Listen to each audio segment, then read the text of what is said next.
الرحيم.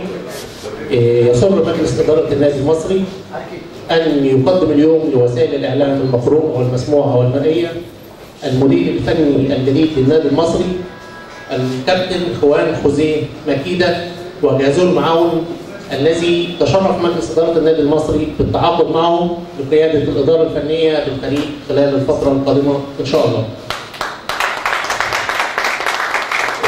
دستور معدودة كده هو هنقول السي في بسيط وهو موزع في ورقة برضه من حضراتكم للكابتن خوزيه مكيدة. الكابتن خوزيه مكيدة من مواليد 23 يناير سنة 1969. بدأ حياته ناشئ في نادي ريال مدريد خلال الفترة ما بين سنة 78 و 86. لعب بعد كده الفريق ريال مدريد كاستيا وهو الفريق الجديد لريال مدريد اللي بيشارك في دوري الدرجة الثانية الإسباني. تم تصعيده الفريق الأول لريال مدريد خلال فترة ما بين سنة 88 لسنة 93. أعيد لفريق لوجرونيس سنة 89 90 وبعد كده لعب في فريق ريال مدريد الجديد برضه مرة ثانية.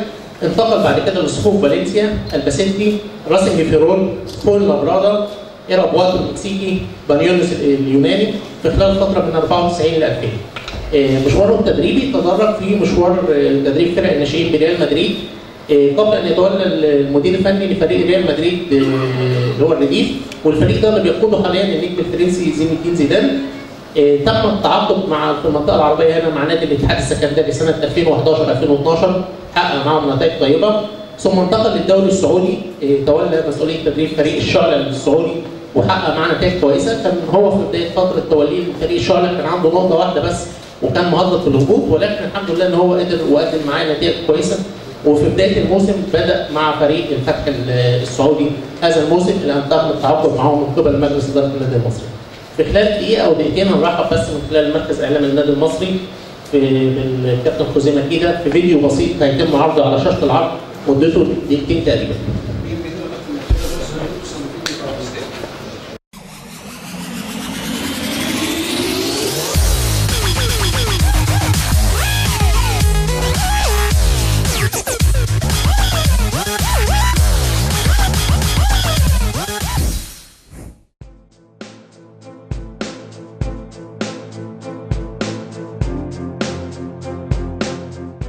نجح مجلس إدارة النادي المصري في التعاقد مع الأسباني خوان خوزيه مكيدة لتولي مهمة الإدارة الفنية للفريق الأول للكرة بالنادي المصري خلفا للكابتن طارق يحيى الذي كان قد تقدم باعتذار لمجلس إدارة المصري قبل نحو أسبوع.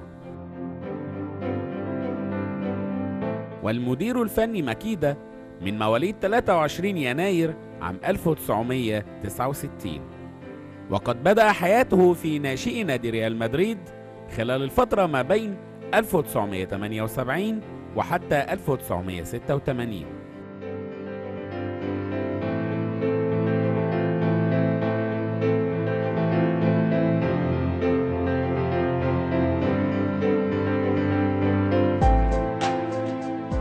يلعب بعدها عامين لفريق ريال مدريد كاستيا وهو الفريق الرديف لريال مدريد الذي يشارك في دوري الدرجة الثانية الأسباني.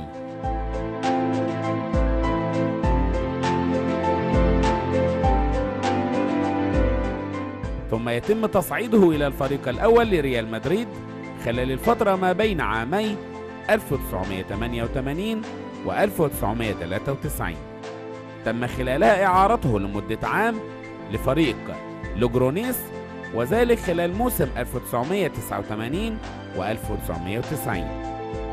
ثم يترك ريال مدريد عام 1993 1994 ليلعب لفريق الرديف بريال مدريد موسم، ليلعب بعدها على التوالي في صفوف فالنسيا، الباسيتي، راسنج فيرول، فوين لابرادا، ليعبر بعد ذلك المحيط الأطلنطي ليلعب في صفوف إيرابواتو المكسيكي، ثم يختتم مشواره باللعب لفريق بانيونيوس اليوناني.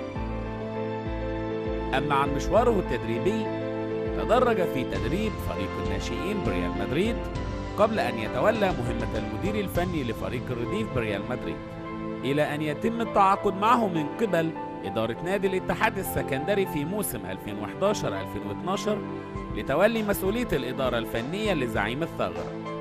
قبل أن يشد رحاله إلى المملكة العربية السعودية ليتولى تدريب نادي الشعلة والفتح بالدوري السعودي.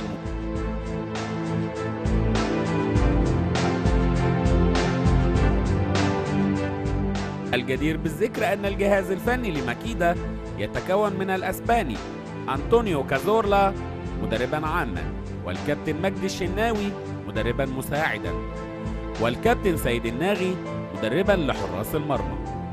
كل الأمنيات بالنجاح والتوفيق للمدير الفني الجديد الأسباني ماكيدا مع النسور الخضر، النادي المصري أحد أهم القلاع الوطنية في الرياضة المصرية.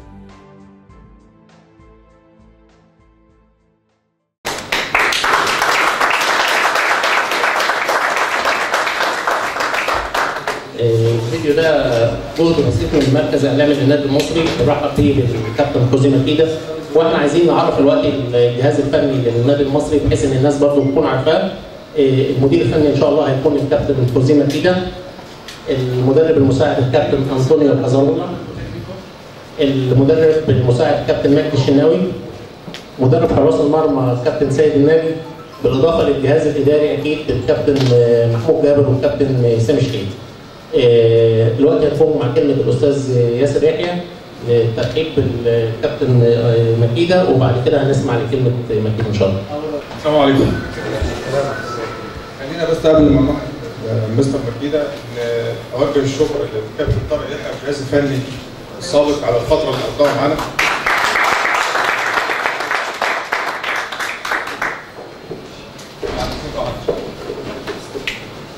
طبعا الراجل اشتغل معانا وهو بذل مجهود كبير، لكن كان في سوء توفيق. طبعا هي كانت فتره صعبه فاحنا بنشكره.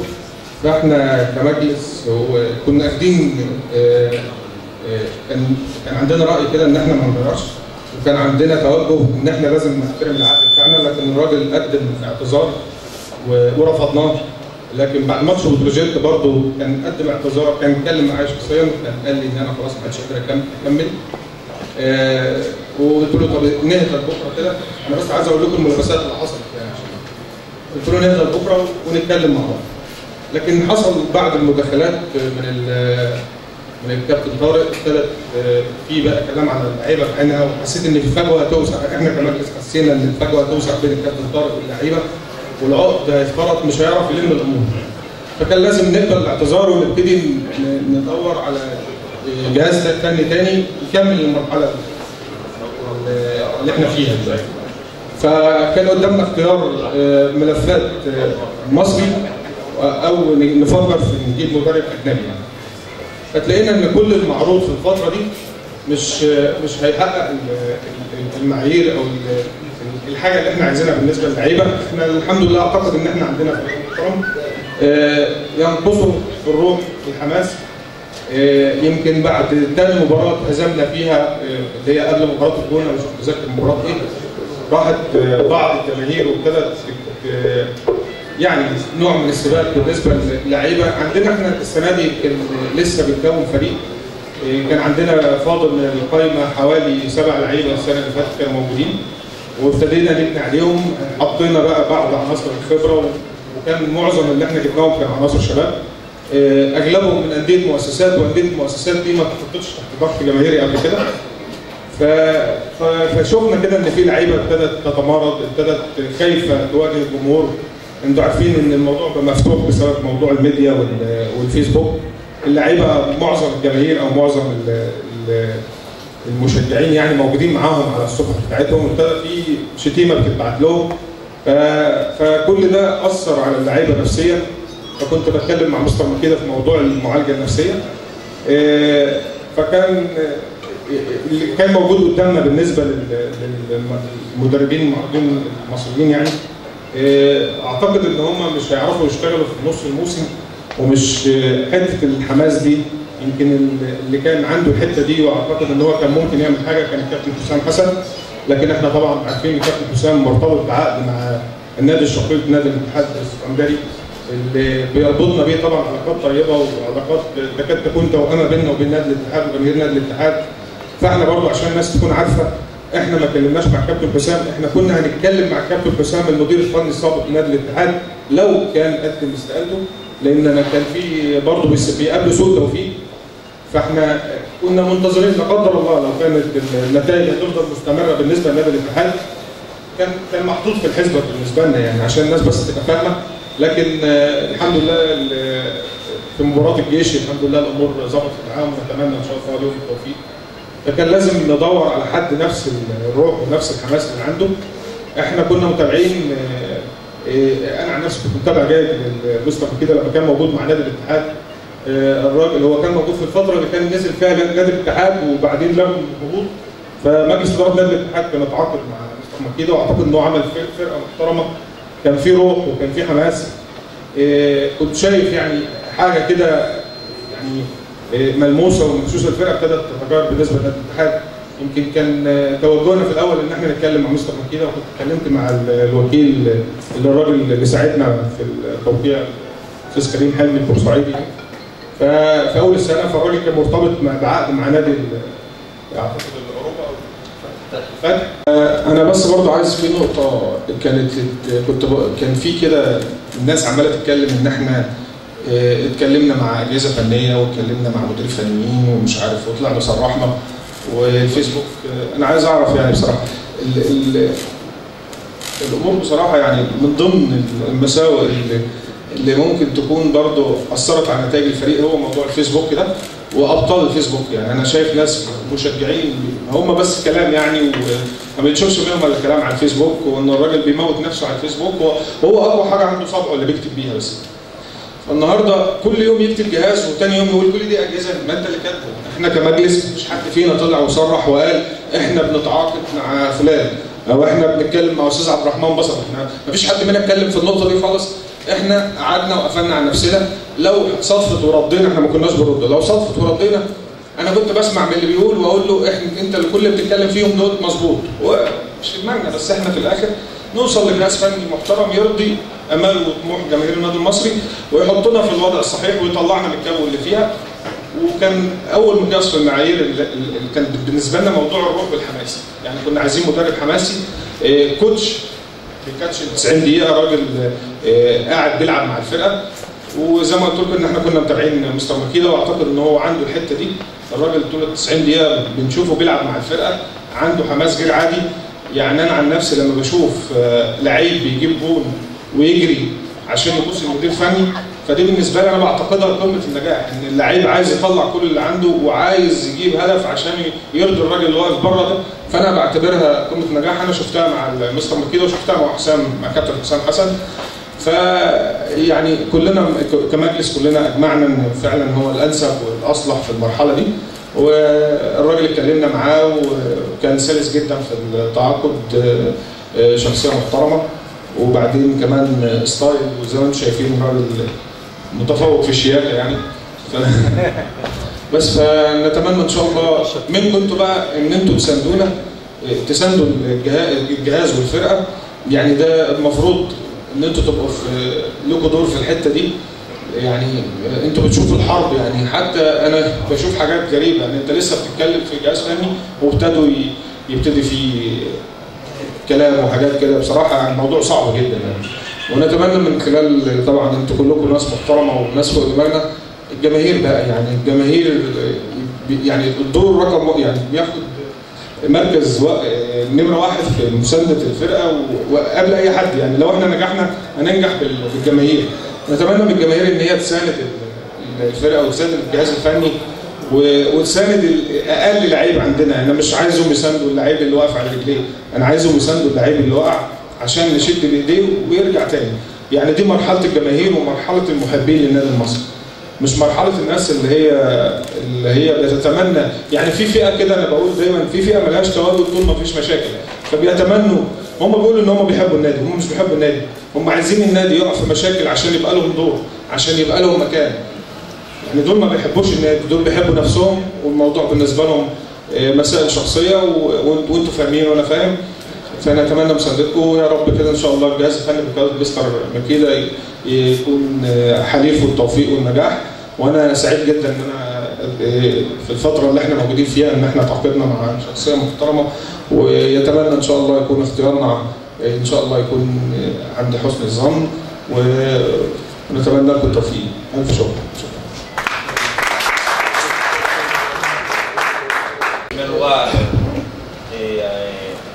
Agradecer al presidente y a todo el consejo que haya confiado tanto en mí como en Antonio para llevar la rienda del marketing. قبل أي حاجة أحب أوجه الشكر لرئيس نادي المصري الأستاذ ياسر وجميع أعضاء مجلس الإدارة اللي وضعوا ثقتهم الكاملة في الكابتن مكيدة والمساعد بتاعه الكابتن أنطونيو كاسولو، فبشكرهم جدا جدا على الثقة دي. La verdad que para nosotros es un honor que hayan pensado en nosotros. Sabemos de la historia y porque ya hemos estado aquí en Egipto y lo sabemos de lo que representa el marketing en Egipto, lo que es el marketing en Egipto, y por eso no cabe duda de que nosotros estemos aquí es por la importancia de un club como el marketing. بيقول شرف كبير لنا جدا، حاجه كبيره جدا ان احنا نمرن نادي باسمه بحجم النادي المصري، بما انه كان هنا في مصر قبل كده فعارف قيمه النادي المصري في الدوري بتاعنا، وحاجه كبيره بيتمثلها له ان هو تعاقد مع النادي المصري، فبيكرر الشكر تاني من الثقه الكبيره جدا بتاع مجلس الاداره ورئيس النادي اللي اعطاه الثقه الكبيره لاسم النادي المصري. فبيقول اتمنى ان انا اعمل حاجه ارد الجميل ده للمجلس ولاسم النادي المصري الكبير. Y finalmente, en el plano personal, muy feliz de mi vuelta a Egipto porque para mí es mi segunda casa. على المستوى الشخصي أنا سعيد جدا جدا، ما تتخيلوش قد إيه اللي أنا رجعت مصر تاني، خاصة إن مصر دي بعتبرها بلدي التاني. Por el trato que ha tenido toda la gente hacia mi persona en todo Egipto, no quiero criticar en un sitio en especial. بسبب التعامل الرائع جدا اللي قبل كده كانوا بيعاملوه كويس قوي قوي، فلسه عنده ذكريات من التعامل الجيد بتاع الجمهور، فده من ضمن الاسباب الكبيره اللي خلته يوافق ويجي بسرعه يلبي النداء يعني بتاع رئيس النادي المصري. Las palabras que han tenido hacia mí, tanto medios de comunicación como compañeros de profesión, entrenadores, siempre ha sido de mucho cariño igual mutuo hacia ellos, y por eso la verdad que me siento muy contento y feliz de esta aventura que vamos a tener en el marco. الاحترام والكلام الجميل جدا اللي كان بيسمعه ايام ما كان في نادي الاتحاد من الجمهور، وسواء بيتكلموا عليه كشخص او كمدير فني كوره، فكان ده بتمثله حاجه كبيره جدا، فده بيحملها بشيء من التقدير الكبير، وبيقول اتمنى نكرر تجربه كبيره وافضل بكتير في النادي المصري ان شاء الله. Por eso desde que mi manager Karim me comentó esta posibilidad, no dudé en ningún momento a pesar de tener ofertas y posibilidades para volver a Arabia Saudí, porque mi trabajo allí es muy valorado, pero sinceramente no me lo pensé ni un minuto y por eso estamos aquí. بيقول من اول ما وكيل اللاعبين الاستاذ كريم اخونا كريم اول ما كلمه لم يتردد لحظه واحده، اول ما عرض عليه اسم المصري لم يتردد لحظه واحده، خاصه كان هو معروض عليه بعض الانديه، لان شغله بيقول على كلام شغل متقيم جدا في المملكه العربيه السعوديه، وكان عنده عروض اخرى، ولكن لما كريم عرض عليه اسم النادي المصري لم يتردد ولو لحظه واحده. Por eso de que nosotros, yo creo que la gente que en mi otra etapa me conoce, está claro que vamos a ser y somos entrenadores muy exigentes. يقول احنا بما ان حضراتكم عارفين او البعض اللي مش عارف، احنا كمدربين بنشتغل شغل تقيل شويه، يعني في صعوبات شويه، شغل فيه مجهود كبير. احنا بنحاسب نفسنا اول باول قبل اي حد. وده هننقله اللي هي الروح والمجهود والتعب والشغل كله هننقله اكيد للاعبين وللفريق ككل. والفريق في حد ذاته فريق كرة القدم او الفريق في حد ذاته بيبقى انعكاس لشغل المدرب. Independientemente de los resultados en fútbol que sabemos que de pequeñas cosas pueden ser buenos o malos. بصرف النظر نهائيا عن النتائج ممكن تكون جيدة جدا او متوسطة او عادية ملهاش علاقة. ولكن اهم حاجه في الموضوع كله porque así ha pasado en otros sitios donde hemos estado, لانه ده حصل قبل كده في الاماكن اللي هو اتمرن فيها. que nuestro huello y nuestro sello va a quedar. بيقول اوعد ان انا احط بصمتي واحط الختم بتاعي مع الفريق، وهنعمل حاجه ان شاء الله جيده جدا. Porque nosotros somos gente de mucha personalidad, vivimos nuestra profesión a las 24 horas del día o más. لان هم ناس محترفين وبيقوموا بعمل جد جدا مش قابل للهزار، وناس محترفين في كل المنظومه ككل، وناس بيحاسبوا نفسهم اول باول قبل ما حد يعلق عليهم. Yo personalmente es algo que llevo en la sangre. وحاجه في دمي انا كده على طول من اول ما بشتغل. Una mentalidad positiva, mentalidad ganadora.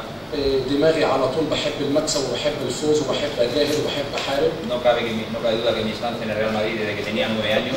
ومن ساعه ما وانا كنت طفل عندي 9 سنين في ريال مدريد. Eso es lo que me enseñaron. ده اللي علموني في ريال مدريد من صغري، من وانا كنت ناشئ صغير في النادي ده في القلعه الرياضيه اللي هي ريال مدريد في اسبانيا، علموه ثقافه الفوز. Y por eso de mi mentalidad, ¿no? علشان ده الفكر بتاعه او التوجه بتاعه دايما. Entonces, no cabe duda que nosotros no vamos a dejar el alma por el Madrid, vamos a hacer todo lo que está en nuestra mano para. فبيقول هنحط كل مجهودنا كل تعبنا، قال كلمه كده بالعربي، بنحط دمنا كله قلبنا كله عشان النادي المصري باسم النادي المصري. Sabemos que venimos en una situación en la que nos hubiera gustado empezar con el equipo para hacer nuestro trabajo mucho más completo. بيقول كان يتمنى اللي هو يجي من اول الموسم من اوله عشان يبتدي يحط الشغل بتاعه من الاول، سواء معسكرات او تدريبات، ولكن النصيب هو كده. Pero sabemos que las circunstancias son esas. ولكن احنا عارفين هي الظروف هي كده اللي سمحت بهذا الشكل. Es una motivación más. ولكن دي تدي دفعه اكتر للجهاز الفني. Ante esa dificultad. على الرغم ان في صعوبات ايا كانت هي ايه، ده بيبقى دافع اكتر وحافز اكتر للجهاز الفني. Y nada más, yo creo que lo más importante y fundamental es que al final todo el mundo vea al Madrid como un equipo reconocible, un equipo que juega un fútbol ofensivo, que juega un fútbol, que va a intentar un fútbol jugar al fútbol, porque nosotros venimos con esa mentalidad de nuestro país. والخلاصه القول في الموضوع ان باختصار ان الناس كلها المهتمه والمعنيه بمنظومه كره القدم في مصر يشوفوا ان النادي المصري له اسلوب، له شكل، له احترام، يتعمل له الف حساب من الفرق الاخرى. دي الكوره اللي بتعجبه او الشكل اللي بيعجبه اللي يحطه. دي الكوره اللي انا عشتها والرياضه اللي انا اتربيت عليها. واكيد انا متاكد ان انا هنقل كل الخبرات دي للنادي او للفريق. Por lo tanto, nada más que dar las gracias a todo el mundo y ojalá que todos podamos empujar, porque todos es muy importante que subamos al barco todos, ya no solo toda la gente que estamos aquí, el Consejo de Administración, el cuerpo técnico, jugadores, prensa, aficionados, es muy importante ir todos juntos en el barco. بيقول أنا مش عاوز أشكر بس مجلس الإدارة دايما، ومش عاوز أشكر رئيس النادي بس، أنا عاوز أشكر كمان الإعلام المهتم بالنادي المصري، ويتمنى التكاتف من المنظومة الإعلامية ومنظومة الإدارة ومنظومة الجهاز الفني، وخاصة الجمهور الكبير اللي ورا النادي المصري يبقى إيجابي، ما يبقاش سلبي، يبقى إيجابي علشان كلنا في مركب واحد، إذا كان لنا غرض إن إحنا نرتفع باسم النادي المصري لأعلى المراتب. Esperemos verlo pronto en los campos de Egipto, que sería algo fundamental, sobre todo un equipo como el Madrid. Yo tengo esa sensación cuando vine aquí a jugar con el Itajal, que el campo se movía, que el campo verdaderamente con toda la gente dentro empuja mucho al equipo. Ojalá que pronto podamos verlo con nosotros cerca. أتمنى من كل قلبي إن الدولة تسمح برجوع الجمهور مرة أخرى، خاصة الأندية الجماهيرية، ونادي المصري نادي جماهيري كبير جدا، وأتمنى لأن أنا حضرت قبل كده مباراة هنا كان جمهور النادي المصري بيهز الاستاد وكانت حاجة أثرت فيا جامد، فبقول يتمنى إن شاء الله إن الجمهور يرجع وكلنا نعيش لحظات سعيدة لاسم النادي المصري. Y nada más. Ojalá que esta andadura sea positiva y no cabe duda que nosotros vamos a dejarnos la vida por el Madrid. أتمنى إن إحنا نقضي فترة جيدة جدا مليانة بالشغل والتعب والمجهود لإعلاء اسم النادي المصري وخاصة فريق كرة القدم، ونتمنى التعاون من جميع المنظومات وجميع الأطراف لإعلاء اسم النادي المصري. بيشكر تاني حضراتكم، بيشكر تاني أعضاء مجلس الإدارة، بيشكر حضرتك أستاذ ياسر، وبيشكر كل الموجودين. كمان انا عايز من خلالكم طبعا اشكر اخويا وحبيبي المحترم الاستاذ احمد جوهر رئيس نادي المريخ. بصراحه انا سعيد جدا بالروح اللي بين النادي المصري ونادي المريخ. انا اتصلت بالاستاذ احمد وطلبت منه كابتن سيد النادي. الراجل قال لي لو انت عايز النادي كله بصراحه، يعني احنا في خدمه النادي المصري. فانا بشكر الاستاذ احمد جوهر بصراحه. شكرا.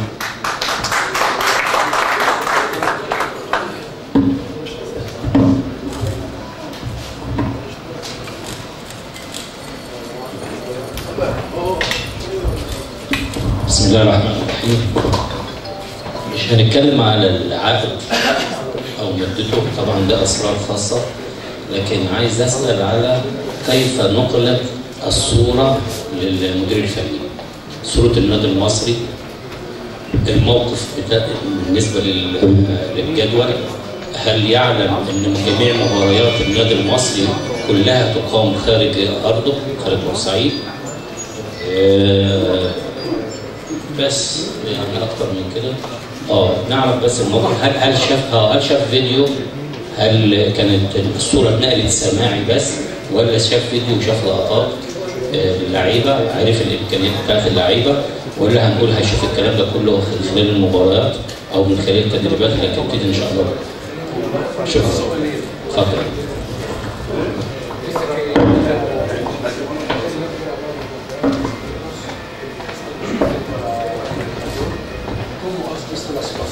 del equipo Masri, como has vuelto a fichar el Masri, tienes que ver todos los partidos que van a estar aquí en el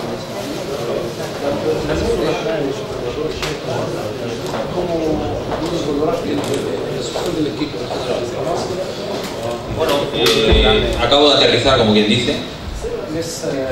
نازل لسه واصل زي ما الكتاب بيقول، يعني لسه جايين. Sí es cierto que bueno, el haber estado aquí hace solo 2 temporadas. أنا حقيقي زي ما حضراتكم عارفين كنت هنا من موسمين قبل كده. Yo he intentado siempre que he estado, sobre todo en Arabia Saudí, seguir viendo la Liga Egipcia y así ha sido. بما إنه كان في الدوري المملكة العربية السعودية، ولكن كان متابع جيد جدا لجميع الفرق في الدوري المصري بصفة عامة.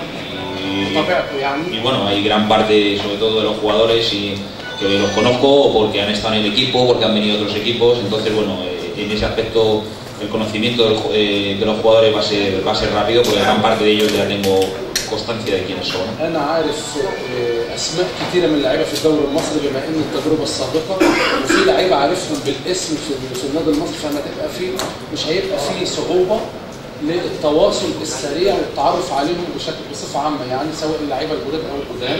Y el resto seguro que a partir de hoy nos pondremos en marcha para visionar todos esos partidos que ha disputado el Marri, para hacer una valoración de los jugadores y de la situación en este momento como está, ¿no? ولما تحصل عملية التواصل مع اللعيبة والفريق بشكل مباشر هيبتدي يتعرف أكتر وأكتر، خاصة اللعيبة الجداد اللي هم أول مرة يلعبوا في النادي المصري مش القدام، ومن أول ما زي ما هو بيقول يتحط في الشغل يبتدي، فهيبتدي يتعرف بشكل أكتر وهم كمان يتعرفوا عليه بشكل أكتر، ويبتدي الشغل اللي هو المفروض يتعمل يعني في الفترة اللي جاية. Aparte de esa labor en donde nosotros, sobre todo en el aspecto psicológico, es algo que nos gusta mucho, estar muy cerca de los jugadores, saber y palpar realmente qué es lo que ha podido pasar o hasta esta semana, hasta el día de hoy. الناحية النفسية، حضرتك بتقول أنت عرفت الموقف بتاع النادي المصري والفريق، بيقول الناحية النفسية إحنا متخصصين بشكل كبير جدا وبنحب نعالج الحتة دي بشكل إيجابي، فما فيهاش قلق على الإطلاق حتة زرع الروح والتنافس والروح الجيدة في الفريق، فهو مش قلقان من الحتة دي لأن دي شغلتهم يعني هم الاثنين طبعا، فبيقول مش هيلاقي صعوبة في التواصل مع اللعيبة ولا اللعيبة هيبقوا يلاقوا صعوبة في التواصل. Seguro que en este tiempo nos llevará pues esa valoración que tenemos que hacer de cara a ver de todos los jugadores y la situación real del equipo, porque lógicamente el problema que podemos tener es que tenemos que estar compitiendo y tenemos que hacer esa labor que no se hace en 2 días, lógicamente. يكون مع معك المباريات والشغل اللي ورا بعضه بتاع المباريات وهكذا، فبيقول حته الشغل الرياضي اللي هو شغل الكوره هيبقى متوازي مع الشغل النفسي في اللعيب، بحيث ان هو يزرع فيهم الروح والتكاتف في اسرع وقت ممكن. مش لاقيها مش شايف مشكله. بسم الله الرحمن الرحيم. محمد رئيس قسم الرياضي في قسم التحرير في القاهره. اولا برحب بالمجلس المقابل، مجلس النادي المصري المحترم اللي ما بيناموش في ظل خدمه النادي المصري واتفاقنا بخدمه النادي المصري.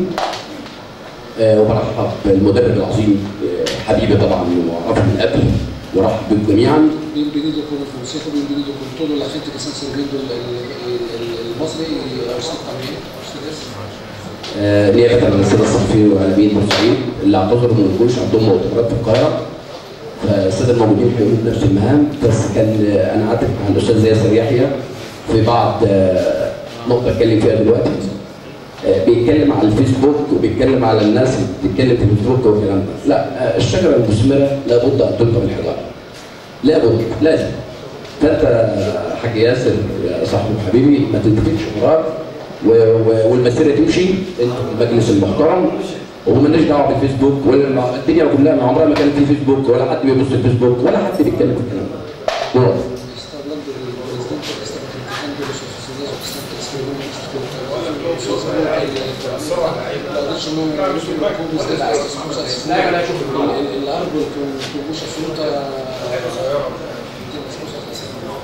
وكان لي طلب عند الاستاذ ياسر يحيى برضه، بطالب بمدير كوره في النادي المصري. مدير كوره للحاج ياسر. ده طلب مدير كوره يتابع اللعيبه بتروح فين، بتيجي منين، بتنام الساعه كام، في جزاءات، في حد يختص بالكلام ده، يعني حد يبقى متواجد دايما مع اللعيبه بصفه دايما او شؤون العميل. اوكي. بالنسبه للنادي المصري بقى، نرجع للنادي المصري. ايوه كابتن مكيد. ايوه النادي المصري نادي عريق، نادي طبعا له جماهيريه كبيره جدا جدا. بس كان في وقع بدنيا المرحله اللي فاتت، وقع بدنيا. فمحتاجين من سيادتك انت ومستر مساعد ايوه نعلى بدني بالفرقه، لان البدني انا كنت لاعب كوره قدم سابق قبل كده، فاهم. البدني هو اللي بيعلم الاهالي وبيعلم ويجيب فلوس احيانا. شكرا.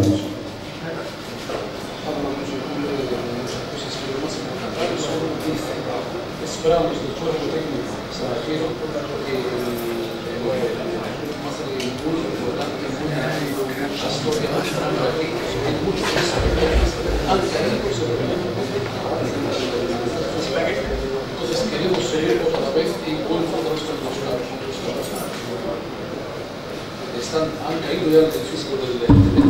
Entonces queremos ahora mejorar el nivel físico del Betis.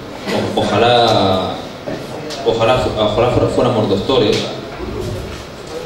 Fuéramos doctores.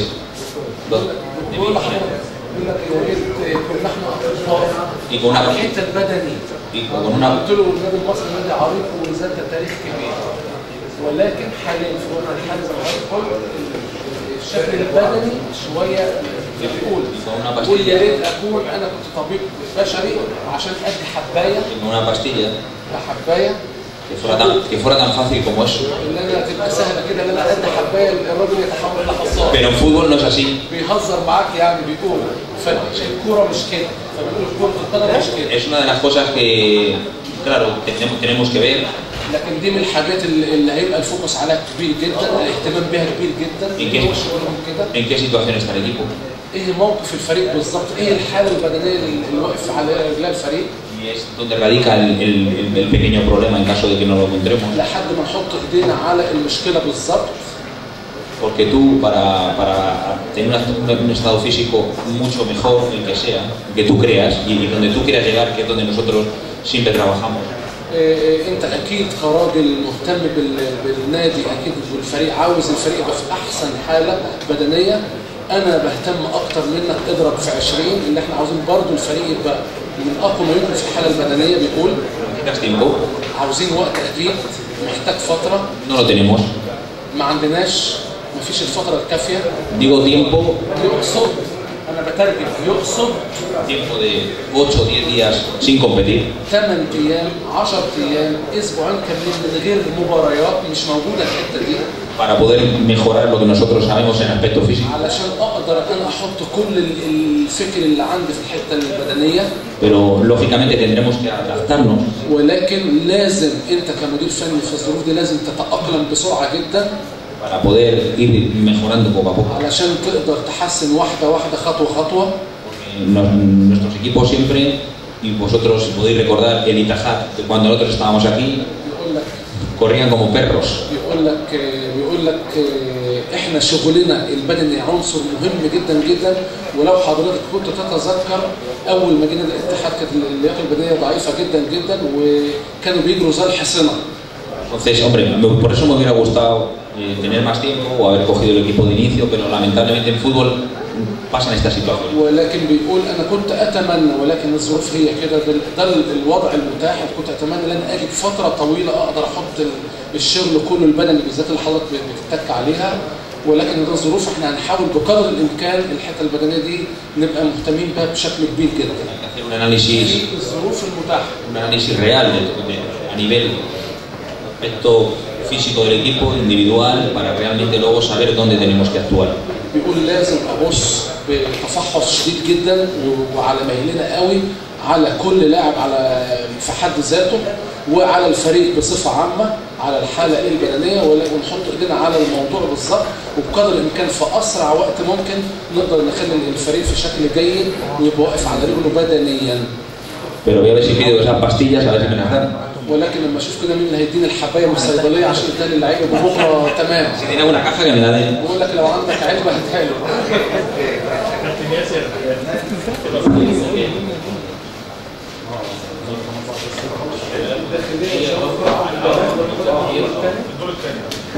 Captain Maqueda, buena noticia, dice, el Ministerio de Interior y la Federación de Egipto han decidido la vuelta de los aficionados a las gradas desde la segunda vuelta.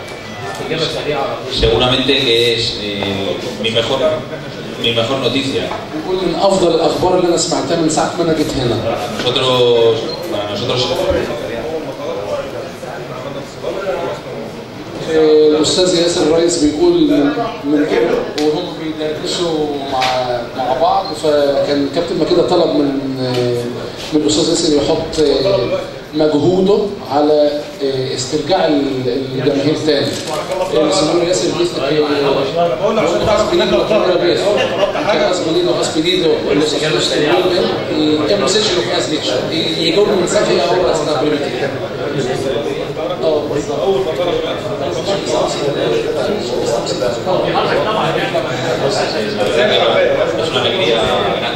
بيقول دي خبر سعيد جدا جدا لمصر والمنظومه الرياضيه بصفه عامه لجمهوريه مصر العربيه وخاصه النادي المصري كمان اللي وراه جمهور ايجابي كبير. زي ما انا قلت زي ما انا جيت هنا قبل كده ولعبنا ضد النادي المصري مره مباراه قبل كده سابقه. prácticamente con ese empuje de esa afición el equipo va 1-0 ya. بيقول فقط بدفعه جمهور النادي المصري بس من غير ما يلعبوا من غير حاجه احنا كسبانين 1-0. طب هي دي الحبايه بقى اللي جت. اسم سلبستيه بقى تمام 100%. تصرف مجلس الاداره مع السماح للجماهير بالحضور والسفر لان احنا ممكن نواجه مشاكل في السفر الاسماعيليه او جماهيرنا تحتاج جماهيرنا ممكن تحتاج الاسماعيليه او حد يعني كيفيه تعامل مجلس الاداره. السؤال الثاني هل الكابتن طارق يحيى تقدم بتقرير مفصل او حاجه لاحتياجات الفريق في فتره الانتخابات الشخصيه؟ والله اللي انا عرفته كمان بالنسبه لموضوع الجماهير ان الانديه الجماهيريه هتبقى المطوشه اللي بين الانديه الجماهيريه هتبقى بدون جمهور. يعني النادي المصري والاسماعيلي لا الانديه الجماهيريه هتبقى بدون جمهور واعتقد ان ده اوقع في المرحله دي. صاحب الارض هو اللي هيجيب. لا كمان ده اللي كان مفترض بس انديه المؤسسات مالهاش جمهور فهو يعتبر فالانديه الجماهيريه ما فيش جمهور خالص. يعني احنا مش هنروح نلاعب الاسماعيلي مثلا وماتشنا ناخد جماهيرنا معانا تمام. فاعتقد ان الامور هتبقى سهله لما هتلاعب انديه جماهيريه، انديه مؤسسات مالهاش جمهور، فهتبقى الامور سهله. ثانيا بالنسبه لعلاقتنا بالاسماعيليه دلوقتي وجماهير نادي الاسماعيلي الحمد لله، يمكن طبعا احنا كلنا خسرنا في الحدث اللي حصل ده، الحدث الصعب اللي حصل احنا كبورسعيديه، لكن يمكن اللي كسبناه ان احنا رجعنا لبعض احنا وجمهور القناه، يعني اهالينا في القناه، فالعلاقه بقت بيننا طيبه يعني بين الجمهور المصري والجمهور الاسماعيلي والسويس وكده. فاعتقد مش هيبقى عندنا مشكله، يعني الناس هتروح بكل ادب وبكل احترام. يمكن احنا عانينا بسبب الناس الاعضاء اللي هي الخارجه، فلازم اي حد هيشوف حد يعمل حاجه خارجه اعتقد ان هو هيتحاسب. ان شاء الله ان شاء الله احنا مش هنتاخر. بالنسبه للموضوع اللي هي الحاجات السنويه دي باذن الله تخلص، يعني مش مشكله بالنسبه للموضوع. اما بالنسبه يمكن كان الكابتن طارق اتكلم معانا وقال الاحتياجات اللي احنا عايزينها في النهايه، واحنا فعلا ابتدينا اتصالات انا لسه النهارده كنت بتكلم معاه في النقطه دي. قلت له ان احنا بنسبه 100% اعتقد خلصنا الحارس محمد عواد حارس نادي الاسماعيلي. هو كان طبعا فاكر احمد الشناوي، وقلت له انه عواد ما يقلش عن الشناوي، وانا امبارح اتكلمت مع العميد ابو السعود واتفقنا على كل حاجه، وفي خلال يومين ثلاثه هيبقى موجود. بس قلت له احنا احتياجاتنا، اتكلمت مع مستر كده، قلت له احتياجاتنا احنا محتاجين مساك، محتاجين ديفندر، في ممكن صانع العاب، ممكن باك رايت. فانت في خلال الفتره دي احنا معروض علينا اسامي بعينها واسامي كويسه، ففي خلال الفتره اللي هيبقى في تعايش قول لي انا محتاج في الحته الفلانيه والحته الفلانيه، على اساس انت اللي هتبقى محتاج. والله بس احنا مضطرين، بس احنا اللي قدامنا دلوقتي يعني قدامنا مساك كويس، قدامنا مساك كويس ياسر ابراهيم لاعب نادي الزمالك، قدامنا في حته القلب دي او في حته الديفندر في قدامنا معروض ممكن محمد صبحي او شهاب، في كذا اسم كده يعني. بس الباك رايت برضه في قدامنا رضا العزب قدام، يعني ده المتاح. فانا بتكلم ان احنا مضغوطين على اساس في انديه عايزه اللعيبه دي، لكن انت قدامك الفتره لغايه اخر يناير يعني بيقفلوا باب الانتقالات، بس هيبقى المعروض قليل يعني. فانا كنت اتكلمت مع مستر مكيده، قلت له احنا محتاجين كذا وكذا بناء على رغبات وطلبات الجهاز الفني السابق، فانت برضه شوف هل انت هتوظف عندك حد، هل انت محتاج اللي محتاجه فعلا قول لنا عليه في خلال الفتره، على اساس ان احنا شغالين كمجلس ان الجهاز الفني هو المسؤول عن اللعيبه، هو المسؤول عن اختيارات اللعيبه. احنا مش فنيين، احنا يا دوبك تنفيذيين. ويمكن انا قلت الكلام ده مره واثنين وثلاثه، يمكن كابتن طارق طلع وقال ان القائمه الاولى انا مش مسؤول عنها، لا بالعكس. القائمه الاولى كانت احنا كنا الاجهزه اللي قبل كده هي برضه اللي اختارت اللي يمشي واللي يقعد، مش احنا كمجلس. احنا مجلس، انا كمشجع اقول لك الراجل ده ما ينفعش بس ما مشيهوش، هو الجهاز الفني اللي يقول ويمضي. لا الكابتن طارق كان في الاول حوالي 10 أو 9، بس لما جه الكابتن طارق يمكن جاب كابتن فرقه يعني المفروض يعني يكرم اللي هو كابتن فرقه، وقال لا انا مش هيمشي معايا ومش عايزه، ده من القائمه الاولى مش من القائمه الثانيه. فهو اللي اختار، وهو اللي احنا قلنا له الكلام ده، يمكن في المؤتمر قلت الكلام ده، قلت له كل اللعيبه مكتوبه بالقلم الرصاص حتى القائمه الاولى، حتى الناس اللي خدوا فلوس، ويمكن احنا كمجلس تحملنا المقدمات اللي دفعناها للعيبه دي عشان احترمنا كلمتنا مع الكابتن طارق. الكابتن طارق جبنا له لعيبه ممكن انا شايف ان في منها حد ينفع، بس هو الراجل مش شايف، خلاص ماشي. فوزي ونور البارح اللعيبه، بس الراجل شاف كده، فاحنا لازم يعني انت المسؤول عن فرقتك، عشان ما تجيش تيجي تقول النهارده لا انت سبت لي الراجل ده هو اللي بوظ لي الفرقه. وبرضه ده سياستنا مع اي جهاز فني، واتكلمت مع الراجل على اساس انت قدامك 3 بس، اخترنا منهم واحد اللي هو الحارس، اعتقد ما فيش اعتراض على محمد عواد، يعني حارس واعد واعتقد ان هو من احسن حراس موجوده في مصر مع الشناوي. المكانين الفاضيين هنشوف احتياجات الراجل، واحنا قدامنا متاح، قدامنا المعروض، قدامنا الاسامي يمكن مش هفرجهم اللي قلت لكم عليهم، فان شاء الله يشتغل هو ونشوف ان شاء الله.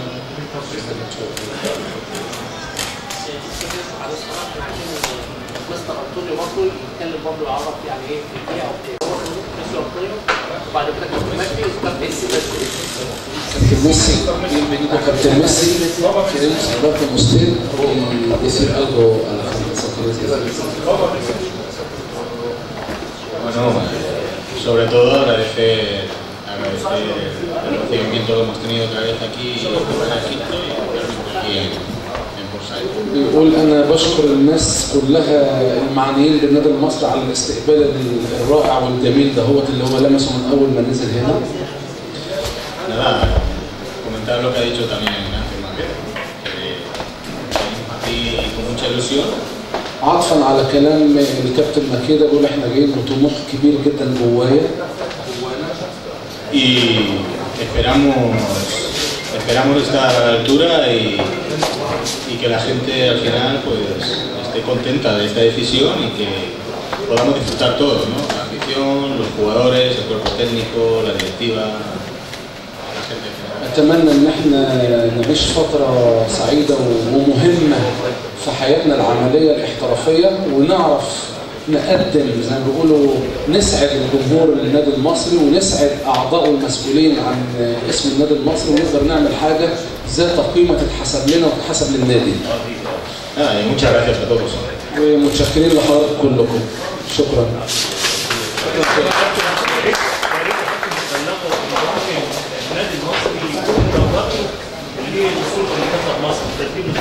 El señor dice que esperamos que la puerta del Masri, de entrenar el Masri, es la puerta para ir a la selección de Egipto.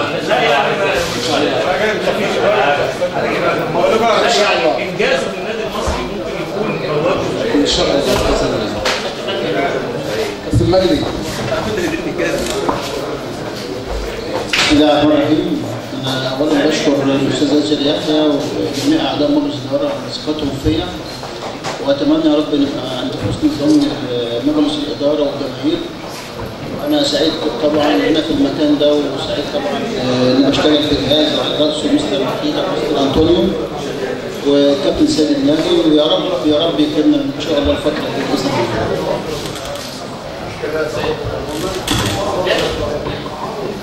بسم الله الرحمن الرحيم. في البداية بتوجه الشكر لكل مجلس إدارة نادي المريخ برئاسة الكابتن أحمد جوهر وبشكر طبعا الحاج ياسر يحيى ومجلس إدارة النادي المصري. وأنا مش غريب على البيت هنا، أنا قضيت سنوات طويلة في الفريق الأول للنادي المصري والحمد لله كل الفترات اللي أنا كنت فيها كنت موفق جدا وأتمنى التوفيق في الفترة اللي جاية. وطبعا سعدني بوجود الكابتن مجدي والكابتن أنطونيو لأنني فعلا مدربين من أصدقائي في اسكندرية اتكلموا جامد جدا ولاعيبة برضه وأتمنى التوفيق ليه في المرحلة دي.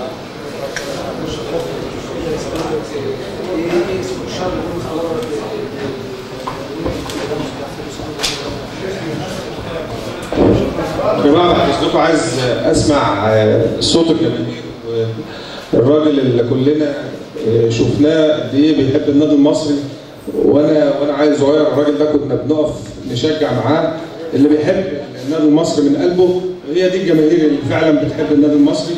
فانا عايز اسمع كلمه منه حبيبنا الرئيس كميس.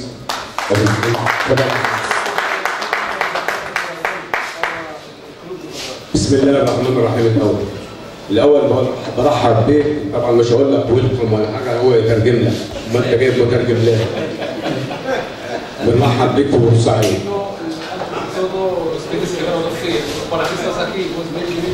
وعايز أقول لك إن النادي المصري بالنسبة لنا مش نادي كورة، النادي المصري بالنسبة لنا وطن. نمبر 1 وطن، نمبر 2 وطن، نمبر 10 وطن. استنى عشان اقول الكلام الكبير. الجلوب المصري اسمه جلوب اسمه patria. اسمه patria، دوس اسمه patria، hasta el 10 اسمه nuestra patria. عاوز اسال حضرتك بقى. انت عرفت كل حاجه عن النادي المصري وقدمك وبنتمنى من الله ما يبقى. نتمنى من الله ان ربنا يوفقك. احنا عاوزين اسالك على تصورك للنادي المصري في الخطوات الجايه ان شاء الله.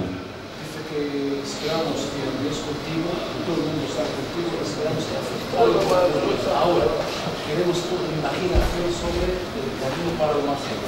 ¿Qué imaginas? ¿Qué visión tienes para el máster? Lo más importante y siento, lo que siento. بيقول اهم حاجه واللي انا حاسه Lo que ellos piensan y creen acerca del equipo y quieren ver acerca del equipo. انتوا مهتمين بالنادي المصري وبالمكان والكلام الحب الكبير اللي انت بتتكلم على النادي ده. انا عاوز احقق حاجه من هذا الشكل. الاحاسيس دي والشعور ده والحلم اللي انتوا بتحلموه واللي انتوا عايزينه بجد بقلبكم للفريق ده للنادي ده تشوفوه على ارض الواقع عن طريقه باذن الله. ده اهم حاجه، يعني الحلم والطموح والحاجات الكبيره اللي احنا عاوزينها للنادي المصري ان شاء الله تتلمس على ارض الواقع، ما بقاش كلام بس. نتمنى يكون عندنا فريق عنده روح كبيره جدا، حماس كبيره جدا، شخصيه مختلفه عن الفرق الاخرى، يلعبوا الكره الجيده الحلوه اللي احنا بنحبها. ده اهم حاجه. بيقول من اكبر الاخطاء ان احنا ندي وعود ونتكلم عمال على بطال كده. اهم حاجه ان الكلام الحقيقي اللي احنا بنقوله نعكسه وبيتحقق على ارض الواقع بالنسبه للفريق والاسم النادي. لما يكون في فريق بهذا الشكل بالجديه دي ورجاله في الملعب زي ما بقول، والجمهور كله بيدفع الفريق ده بشكل ايجابي، كل الاشياء الجيده الكويسه جايه، اكيد متاكد كل الحلو جاي بعد كده. انا عاوز ازرع فريق عنده رغبه وعنده جوع لتحقيق النتائج الايجابيه، وده اهم حاجه اللي انا بدور عليها، الروح، ولان الباقي جاي كده الحاجات الاخرى جايه، ولكن اهم حاجه الروح، ويبقى فريق له اسمه وله شكل وله شخصيه. وانتوا كجمهور وروابط وناس مهتميه باسم النادي المصري زي ما بيقولوا ايه، فخورين باسم النادي المصري بعد كده، بعد ما يشوفوا النتائج او العمل اللي بيتقدم بهذا الشكل. شكرا. اشكرك للناس المحترمه اللي معاك، اخواتي طبعا الكابتن مجدي الشناوي واحسن مدرب راس مرمى بورسعيد موجود معاكم، وبنقول ربنا يوفقكم، وبقول لك لو سمحت كلمه للناس اللي بره، وكلمه للناس اللي بتتكلم على الفيس على طول، وكلمه للناس اللي بتحكي. بنقول لهم اللي بيحب النادي المصري يهدى، بنقول لهم اللي بيحب النادي المصري يقف جنب النادي المصري، اللي بيحب النادي المصري يحط ايده على الناس اللي بتشتغل النادي المصري. النادي المصري حمل وتقيل وقوه تقيله ما يقدرش عليها الا ربنا. اما تبقى في مجموعه ناس محترمه او مجموعه، انا ما بجاملش حد، اما تبقى في مجموعه ناس طيبه ومجموعه ناس مادة ايدها عشان تعاون المركب، واحنا كلنا بنقدف معاهم عشان المركب تعوم، وان شاء الله ربنا يوفقهم جميعا. استاذ رحمه برضه الناس